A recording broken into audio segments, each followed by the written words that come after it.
All right, another big game. This one is kind of turned into a kind of a small rivalry game, just because the last couple games have been super close. Number 11 Alabama at Texas A&M.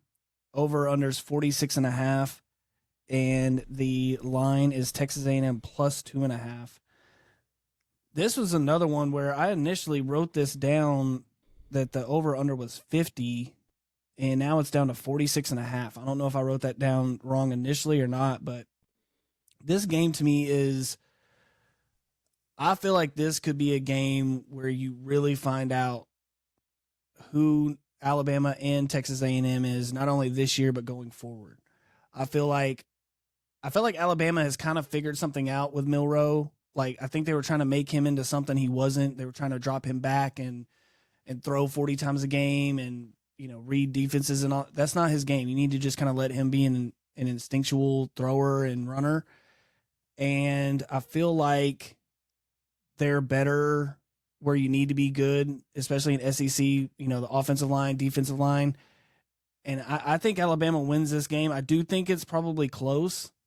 I don't know. And A&M, they're one of the more perplexing teams in college football to me. Like, sometimes they look great and their offense is clicking and their defense is getting after people, and then sometimes they just lay eggs, to where you're like, man, who is this team? Who is this team? They have 5 stars up and down that roster, and it doesn't look like it sometimes. So give me Alabama. I feel like this is a game where they are going to kind of impose their will a little bit. They can't get behind early with Texas A&M because Texas A&M is explosive.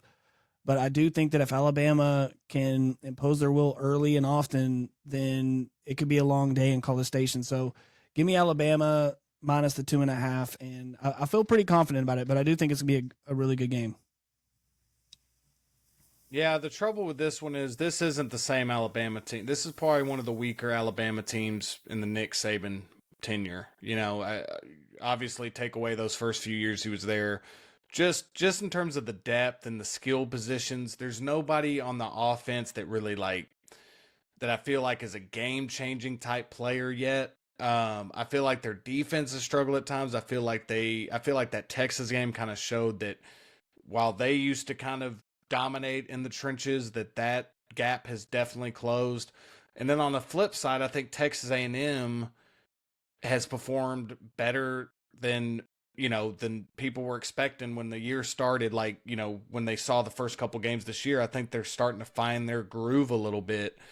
So I don't know this is the toughest game of the week for me to pick because I have no idea who either team is yet. And so this game will really kind of show me that. Um, as much as I want to take the under, I think there's going to be at least one defensive touchdown in this game. I think special teams and defense is going to just dominate the game.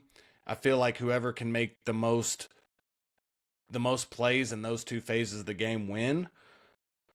Man, Jimbo's had Saban's number too, so this is a really tough one. But I'm gonna go with Alabama here as well. I think it's gonna come down to one possession, and I think that Milroe makes big plays with his legs. I think that he makes big plays with his legs this game. I think that they do just enough to win this one on the road. I think that this is going to be an insane environment to play in. Like, they're going to be ready. Milroe, I think they're going to get comfortable early with short passes and running him a lot this game. Man, I don't feel good about it, but I'm going to take Alabama as well. And I mean, Jimbo to me hasn't really had his number. The last couple games they've been really close. They won in 2021 41-38, and then they were super close last year.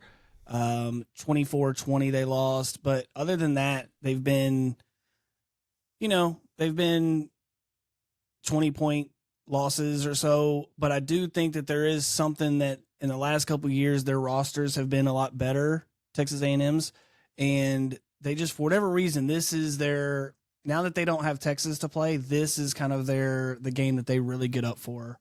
And they've been playing them close the last couple of years. So I do think that Yeah, and I, continues, but I think Alabama.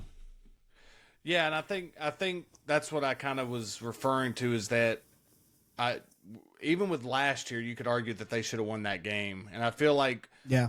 Jimbo usually has a good game plan against Alabama. I think that he's going to have this is probably his best opportunity. You know, like we just said with Texas and Oklahoma, Texas A&M has an opportunity to, you know, you beat Alabama 2 out of 3 years. Like, not only do you have bragging rights, but that's big for recruiting. That's big for everything. So, you know, obviously A&M's going to be going in with their backup quarterback. And so that, you know, I don't know what's going to go on there. So that, I think that's why the under is probably going to keep slipping lower. So if that slips down to 44 before kickoff, I might jump on the over there. So if you know, I would keep an eye on that. But yeah, I'm with you, Chris. I think that Alabama, and I don't feel good about it. This is my least like confident pick, but I'm gonna go with Alabama with you as well. And I just think that the days of Alabama and some of these other schools having just super deep rosters, I think those days are over.